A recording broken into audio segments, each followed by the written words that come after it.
today's bead weaving video, I'm going to show you how to make these really cute Harry Potter themed tie necklaces. But obviously you can do any tie, just, you know, showing my Hufflepuff pride.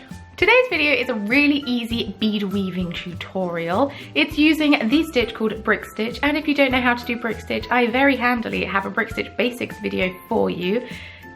Click on the screen, there's a little eye up there, and the link will also be in the description box below as well if you need it, and that will talk you through the basic process, like how to do the foundation row, how to actually do the brick stitch, increasing, decreasing, finishing off, everything you need to know. The pattern for this will also be on the screen. I will not be talking you through row by row. I will be talking you through row by rows on most of it, but then when you get past, because you start at the top and then you go down, and when you get, you know, to about here, it gets a bit repetitive, so you will have to be following the pattern, but you'll be fine. They're super easy to make.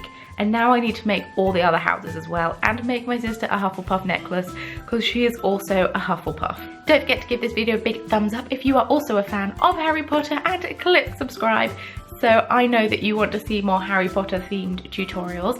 And with all that being said, let's just get on with the tutorial, shall we? So to start with, you are going to need some seed beads, some beading thread, and I'm using a size 10 beading needle. The beads I'm using today are size 11 delica beads by the brand Miyuki, and I am threading my needle with around 1 meter of beading thread. So starting at the very top of the knot, you are going to pick up 1 black and 1 yellow bead, and you're sliding that down, leaving a tail of around 10 centimeters, 10 to 15 centimeters, and we are just going to start our ladder stitch. As I said in the introduction, if you don't know any of the terminology I'm using, or if you're looking at this and thinking, I don't know what on earth she's doing, then I do have a brick stitch basics not playlist, just a video that explains how to do the basic stitches and techniques that you use when you do any brick stitch project. So I much recommend giving that a watch. Have a couple of practice runs before you go into making this. It's all about the tension, and yes, it's not as difficult as it looks, so give it a whirl. But yes, so you start with a black and a yellow bead, and then you pick up another yellow bead, and you pick up another black bead, and then you're going to be picking up 2 yellow beads eventually. But obviously you attach these one at a time. I'm all for the time-consuming crafts. You should know this by now. 1 more yellow bead. Wonderful stuff. It's really weird. These yellow beads the holes aren't as big as the black beads. It's very annoying. Cool. So those are your starting, that is your starting row of 6 beads. Wonderful stuff. Now you're going to pick up 1 yellow and 1 black bead. We are going to decrease. So you're going to go through the second thread bridge, not the very first one, that'll increase it. This is akin to my brick stitch bunting necklace tutorial, where just you make a bit of a triangle. It's not the same, but it's very similar to. And there's the decrease.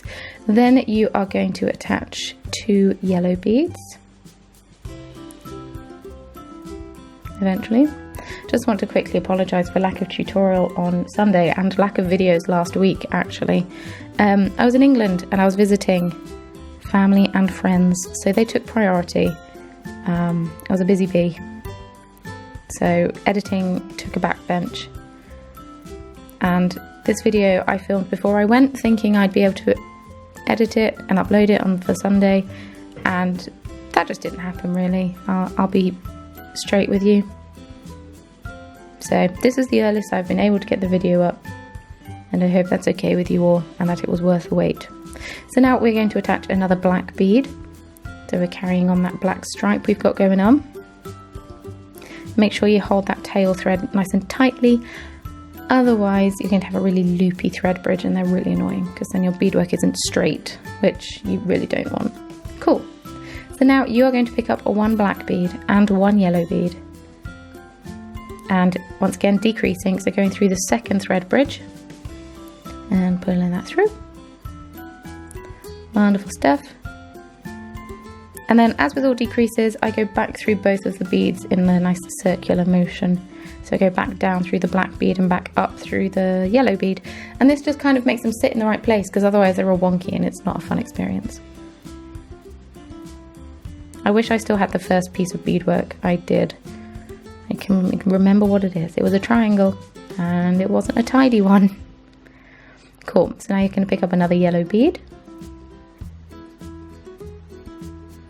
Wonderful.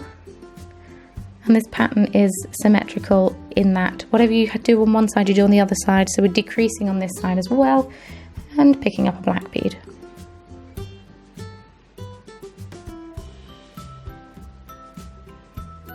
I think these are really cute. I think they'd also make quite good key rings if you're not a necklace wearer, or like a charm of some form. That's probably what I've named this video, if we're being honest with ourselves. Then I'm going to pick up 2 yellow beads, or once again decreasing.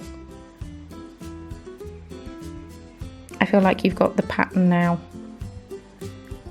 If you don't know how to read a beading pattern, I don't want to make you sound stupid, or I don't think you are stupid, I just have never explained this. Every square on the beading pattern is a bead. So you start at the top and you follow it down that way, going backwards and forwards, just following the pattern.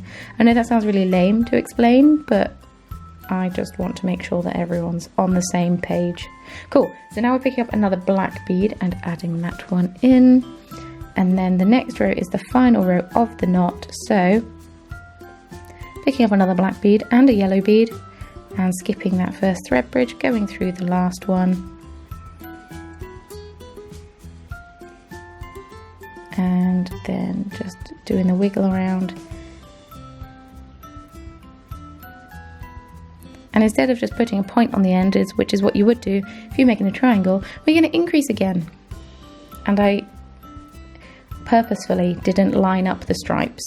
So you're picking up a black bead and a yellow bead, because if you look at a tie that has been tied, the stripes don't match, obviously, because they just don't. You don't.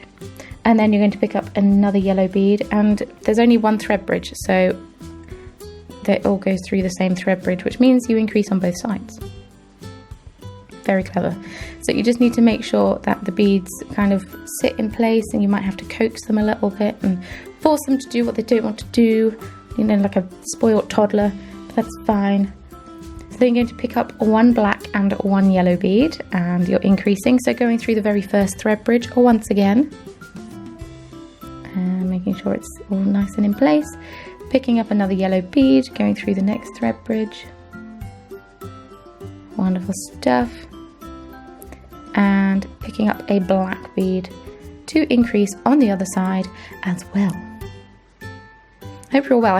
I've really missed chatting to you all, which sounds really weird, but that's a thing that has happened. So now you're going to pick up 1 black and 1 yellow bead. We are increasing once again. And then another yellow bead. Once you establish the pattern, as in, you know, where the stripes go, oh, and another black bead, it's really easy to, you don't even need to look at the pattern. It's really easy to just follow what you're doing. Just try not to go too enthusiastically and make an exceedingly long tie. I mean, you can do if that's what you want to do. We're increasing on this side as well with a yellow bead.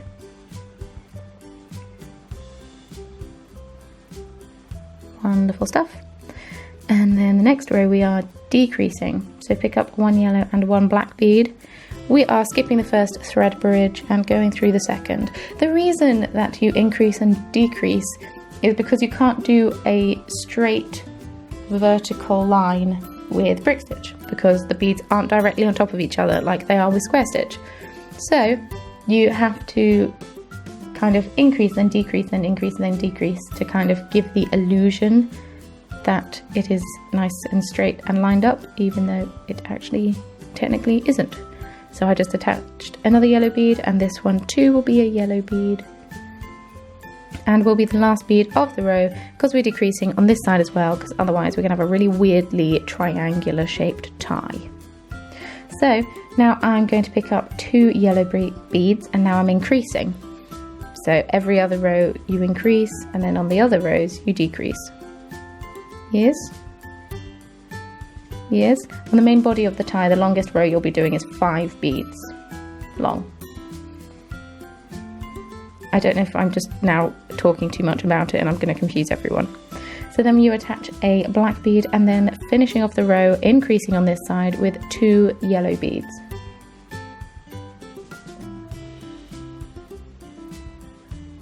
Wonderful stuff. I really need to start using size 13 beading needles, but I like these because, you know, they're quite sturdy. Other beading needles just kind of bend in your hand and I'm not such a fan. So we are going to decrease now by picking up 2 yellow beads. Are you following along with the pattern as we go? I hope so. I don't just put the pattern on the screen for you. It also helps me out quite a lot when I'm voice-overing. And then a black bead, finishing off with a yellow bead. So I am shortly going to skip ahead to the end, but you just keep following this pattern, increasing and decreasing every other row until you reach the start of that row there, and then I'll be back. Well, I'm still talking, but my hands will be back, you know, so pause the video. Now I'm back. About to start the 3rd row from the bottom. So you pick up 1 yellow and 1 black bead. We are decreasing. It's going through the 2nd thread bridge. Let's scooting that round.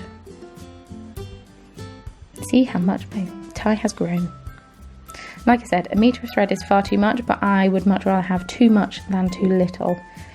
But now you're going to attach 2 yellow beads, which means you decrease on this end as well, because we're getting to the pointy bottom part of the tie. Wonderful. And then you're going to pick up a 1 yellow and 1 black bead. 2nd thread bridge. Once again, we are decreasing. And do the little wiggly thing. Little wiggly thing.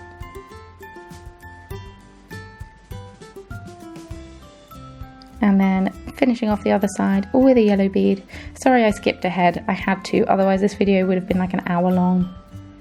And I don't think anybody wants to sit through an hour of me talking. Unless you like my live streams, and then you're just a bit crazy.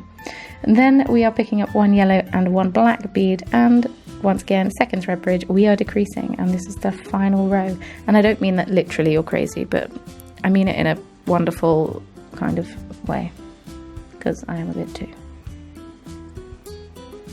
Oh, there we go. I'm so professional. You're jealous and I know it. Okay, so that's the basic part of your tie done. So now I'm just going to weave back through and cut off the excess thread and all of that fun stuff that I cover in my Break Stitch Basics video. Just sewing back through. Be careful not to break your beads, don't force it. If it's not going to happen, it won't happen. And here is the pattern for all of the other ties. I made it for you, I hope you like it. I've posted the picture on Pinterest, link in the description. So if you want to go over to Pinterest and save it, you can save it so you can make them. And it's just easier than trying to screenshot the video with my wiggly hands in the background and all of that fun stuff. So yes, that's a thing.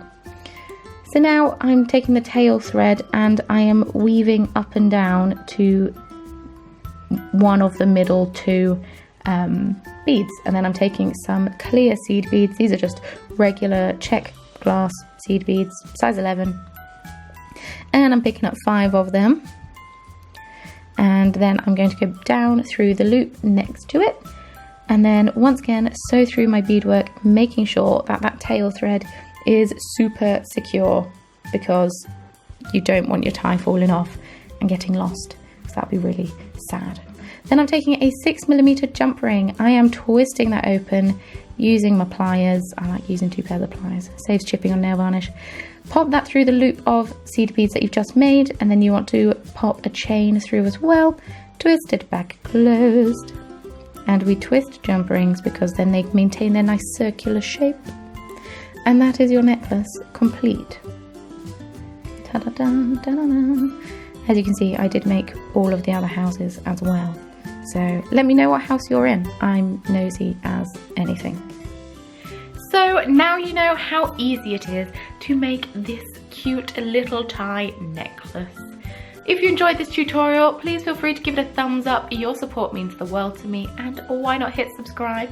I'm trying to get to the huge goal of 50,000 subscribers, and if I achieve that, I'm going to be doing a big giveaway, and one of the prizes of the giveaway is for one of these.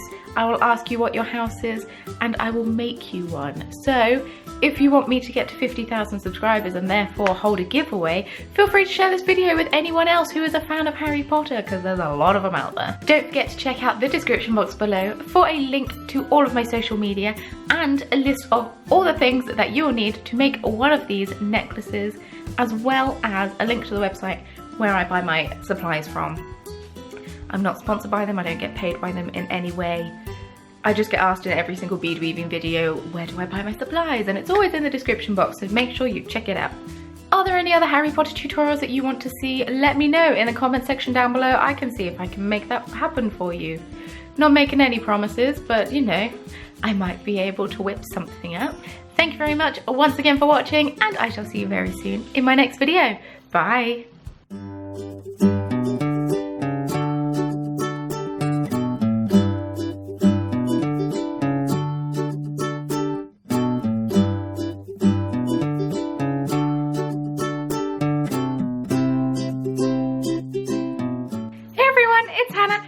Today I have another seed bead bracelet tutorial for you. So a while ago I made a video of 3 different seed bead bracelets that you could make, and I showed you all of them in one video.